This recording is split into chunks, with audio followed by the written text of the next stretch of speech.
So we open with Gladys getting to the palace, and she's like, why are there people outside the carriage? They're happy to see their new queen. Okay, this is going to be interesting if we got to deal with her across the pond all the time.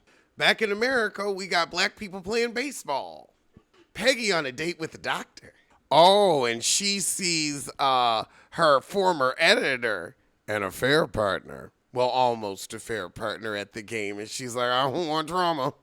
So he walk up and he's like, hey, how y'all doing? I love that piece from your novel. You see the doctor look at him up and down like, yeah, you want a woman. But he asks her if she wants to interview Miss Harper and the suffrage about her suffrage meetings. So yeah, she gonna get back into the web. But his daughter interrupt. And so he's like, I'll send you the info. She in Philly. Now, somebody's over with Mr. Russell, Train Daddy. He's trying to get control of these railroads and only got 30%. Somebody said it's going to end up that Marion, who has some railroad stocks that were worthless, is going to end up that they actually have value, and she's going to sell them to him, or maybe marry young Russell, maybe not marry young Russell and be rich on her own because she got them railroads he needs. I could see it. However, Train Daddy getting some bad news. He ain't got the money to come up with buying these mines. Oh, child, he firing his right hand. He's like, don't tell me what ain't possible. However, at home, Bertha's upset about all the gossip about her in the paper. Well, you want it to be a hot topic. So she tells her head servant, look, you got to find out who's selling the secrets. He asked the head guy across the street at the Van Ryans, and he said it's probably the newest hire. But he's at his wit's end trying to figure it out. I think it's someone out of the house.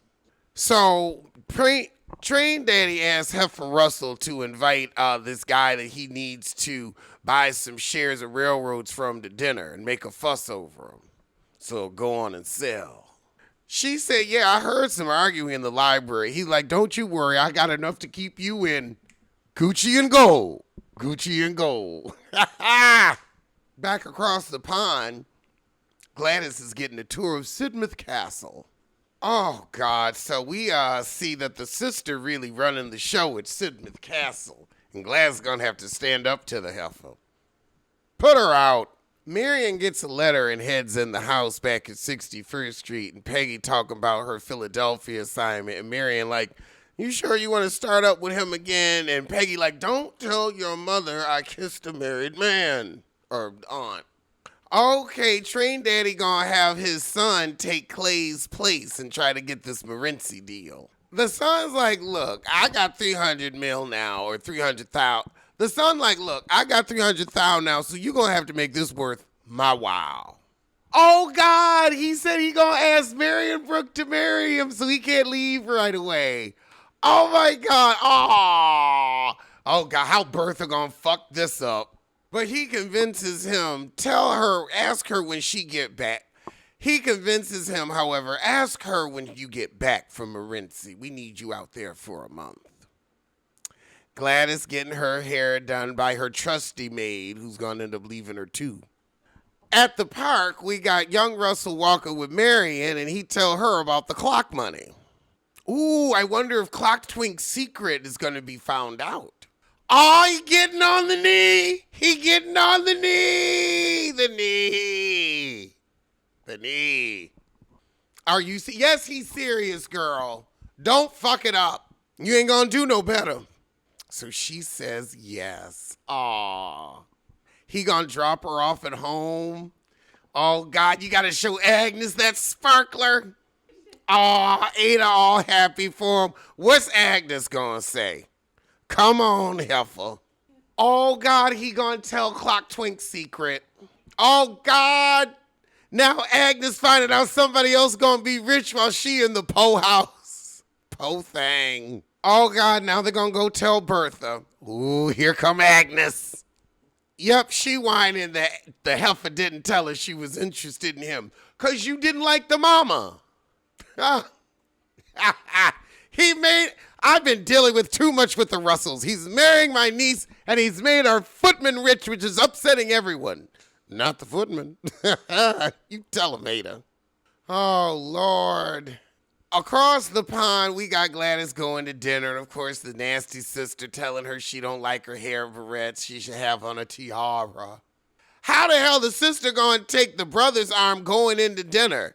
Cleave and cling, fool. You got to put that heifer out. Across the street, they've told Mr. Russell, but when's Bertha going to hear the news? Oh, she having Mr. Merrick over, and I guess we all going to find out he marrying Marion. Yeah, heifer Russell ain't happy. So we at dinner after the engagement, and Train Daddy getting pissed this guy flirting with his wife in front of him. So after dinner, they go to the pool room for their port, and he's like, look, you sell me those railroad shares, and we can get your company safe. Because of the markets right now, you're vulnerable. However, the guy tell him, look, we ain't selling. Oh, but downstairs, we see the chef and the head maid getting closer as he asks about her husband. And he's like, well, look, I love you. Ooh, Lord. Oh, Lord. But across the street, we got the cook slipping up telling everybody John rich, rich, rich. Oh, but that night, Russell takes him out to the club with his friend, and he sees all these women. Oh, he said, child, we got men if you fancy. He said, I ain't here to judge. Ooh, girl. Russell run into Maud beating at the hoe house. Well, the club. But why is she still working as a hoe when she stole all the Van Ryan money?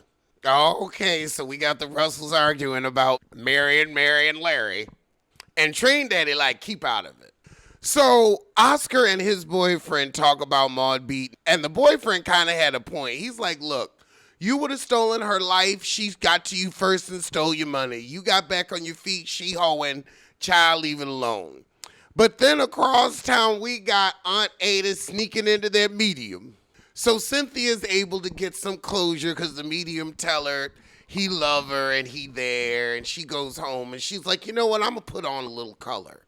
Across town, Marion go tell Aunt Aurora about her engagement. So Aurora's sad, the divorce going through. She gets the houses, but he gets their friends.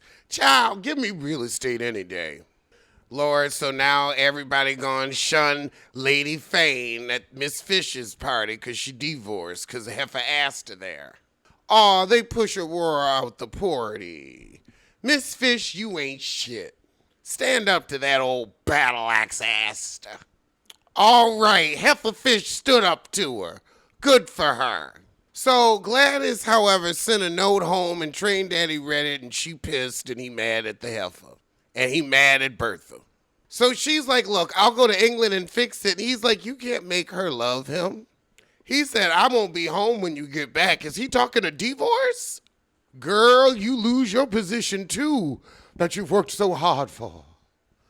Well, that was no jive from episode 5. Oh, God, this is just, I don't need a lot of England. I hope they annul the shit. She can come back because I don't need Downton. The sister, put something in her figgy pudding to get her out of my face. But that was the shit. I know she may not be able to fuck up Marion's union, but I do think that Marion and those railroad bonds will come back. I feel like they put that in there for a reason.